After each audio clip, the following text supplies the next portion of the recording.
Yun mga kabel. Good afternoon sa inyo lahat yan. Na oras na ba? Yan. 11:55 na ng patanghali. Ayan o. Yan. So inilipat nga natin yung ating tarpaulin. Kasi dati dito ko inilagay yan sa harapan. So ngayon nagre-release ako dito ng mga ibon. Naiilang sila. Kaya tinanggal ko muna dyan. So total, pagpasok ng mga tao naman dito, kitang-kita agad yung kalapatids. Ayan o. Kitang-kita agad dito. Yun nga lang, wala sa harapan. Pero pagka nandito yung mga bisita ko, makikita kagad yan. Kalapatids mix, yan. Ayan o, breeder mix at saka flyer mix, yan. Shoutout nga pala at salamat nga pala kay Sir Ronald Gonzales. Yan, kalapatid mix tayo. Tapos na tayo magpakain ng mga ibon natin, ng kalapatids mix. Ayan, tapos, yan, naligo na naman sila. Wednesday kasi ngayon. Ayun yung dalawang magkapatid, mag-asawa. Si Peter Tre at saka si Juana, ayun. Naligo. Pati yun si Juana doon. Juana nga ba? Tama, si Juana. Si Juana nga. Tsaka si NPL pala. Naligo. Tsaka yung mga naalaban natin. Abel. So ito. Pakita ko lang sa inyo yung ating feeds mga abel. Ayan. Ito yung feeds natin. Kalapatids mix. Yan. So ito mga abel is, kaya to ganito na itsura nito. May mix na kasi to. Yan, may mix na kasi yan, kaya hindi na sila makintab. May mix ako ng isang timbang ganito. Bali ito, isang timbang to 8 kilos to mga kabel. Bali 9 kilos. Yan. Plus yung mga binigay nating safflower, yan. Bali 9 kilos yan. Tapos yung iba nandun mga kabel yun. Ayun yung kalapatids natin doon, nandun. Then dito naman yung ating kalapatids na na breeder mix yan dito, yan. Iba rin. Meron naman siyang mix na na pellet 4 plus yan mga kabel. Yan yung mga pambreeder natin dito. Yan. Kasalukuyan yung malalaki na mga young bird natin dito. Ito, malalaki na. Ayan. Update ko lang kayo yun, yung anak ni anak ni NPL tsaka ni Pastel. Ayan. Gandang ibon, no? White flight. Kaningit isa. Unang anak niya ni Pastel sa atin. Bali, pangatlong anak ni NPL sa atin. Napakagandang ibon, napakaangas ang gandang ibon. May paningit, dalawa. Be-break na natin yung ibon na yan.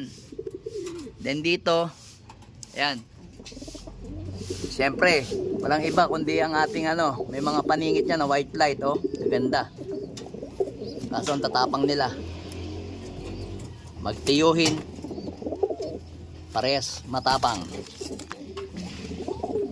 Lalo na tong hen, napakatapang nito. Kung sino yung hen, siyang matapang. Yan mga kabel, white light. White light. Huwag na natin hen. Talaga nangaaway, nang bubugbog yung dalawang yan. Then dito, ayan. May egg na si Juana. Yung siluha natin. Ayan, siluha. May egg na siyang isa. So mamaya nga lalabas yung isa mga kabel. Ito naman is kapatid 641. Pumarte natin ng patibayan. Sa last north natin, ayan. Ito hindi na natin 'to ililipad kasi malamang 'to marunong na 'to do sa nakahuli. Kaya ginawa na lang natin siyang sitter muna ngayon kasi yung itlog nito tatanggalin natin at kukunin natin ang itlog ni yan. Ni Miss Peter. Tapos i-break na natin silang dalawa kasi i-prepare natin sila dito para kay Vandenbroek. Ayan. Yan, kondisyon na si Vandenbroek para kay Miss Peter. Ayan. Then ito naman, ito malamang sa alamang ang magiging asawa niyan is ito. Ayan. Si Victor Lim. Ayan. Si Tergy Celis. Si Tergy. Ayan. Yan, Tergy natin na yan. Tergy yan na may pasok na stitch. Ayan. Yan yung kapares niyan. Then dito, magninilay-nilay pa tayo. Ito kasi, titingnan natin kung pwede nating ipares to kay Rigor. Itong kay Press. Yan. Kay Press natin ipapares. Then ito, lagyan natin to kay Press. Yan. Then ito, si Peter Maselan is dito. Yan. Para sa south yan mga kabel. Then sino pa ba? Ito hindi ko to be-breakin Ito tsaka to hindi ko to be-breakin. ito lang, ibabalik ko lang to do sa mga lahi ni Vandenbroek kasi sila yung ano, proven na fairing natin. Then ito, hinahanapan pa natin ng magandang ano, kung dito kay Tergisellis or dito kay Press Peter, yan.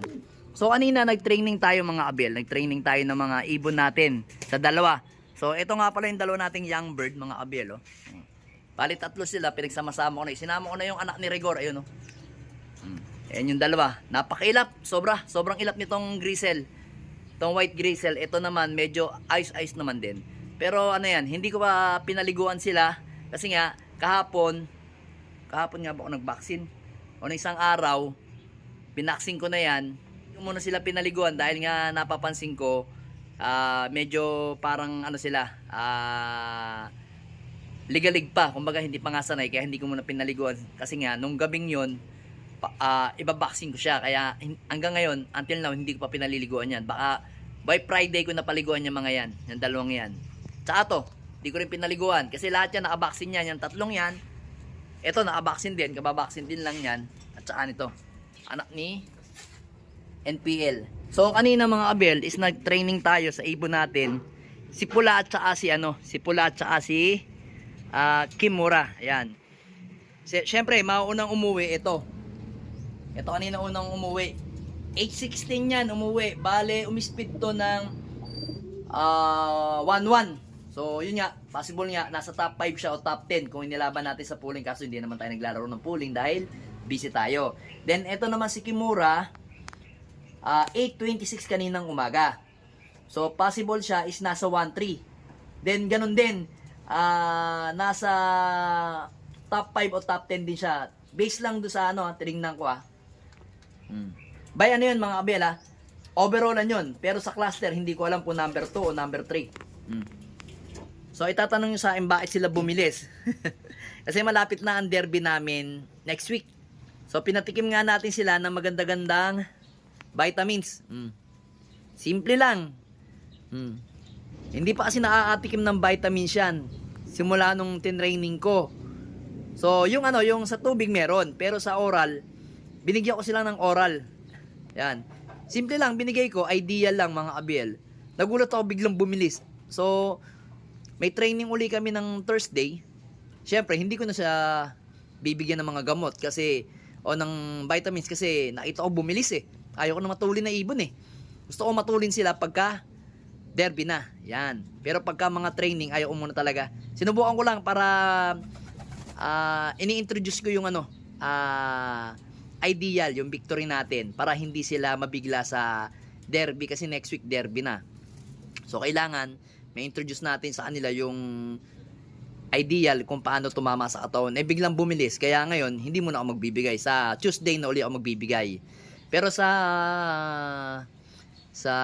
Saturday kasi is yun, second lap ata o third lap namin ng pantry. So magbibigay naman ako doon ng pampatak natin. Ayun. So syempre, kanya-kanya tayong diskarte sa ibon. Kanya-kanya tayong mga vitamins na binibigay. So marami naman dyan sa Shopee o Lazada. Tingin-tingin lang kayo. Kanya-kanya tayong ano, diskarte at saka kung paano natin pagagalawin yung mga ibon natin. Lalo kabisado na natin yung mga bloodline natin. Yan. So, yung dalawa o tatlo naligo din. Yan, may ipot nga yung isa. Asan ito? Ito si Pili. Yan, naligo yan. Then ito, ayan pinaliguan ko rin yung dalawa para maganda-ganda yung kanilang ano, ma-relax yung katawan nila. Tsaka maganda yung ano, natutuyo sila sa araw. Ayan. Mamaya-maya bababa ko na yung mga bandang 1:00, 2:00. Ayan. Para tuyong-tuyo na sila mga abel. Preparation para sa second lap derby ng young bird sa Pasakaw, then third lap derby namin sa all bird. Tatlo na lang. Wala na si Peter to. Pero ganun pa man, kung hindi man siya makauwi talaga week na to, nagpapasalamat pa rin ako kay Peter to kasi nakaparte pa rin tayo ng superset. All bird, young bird, tsaka KO. Not bad pa rin. Ang lipad ng ibon natin. Yan. Sige, dyan na lang muna kayo. Relax muna kayo.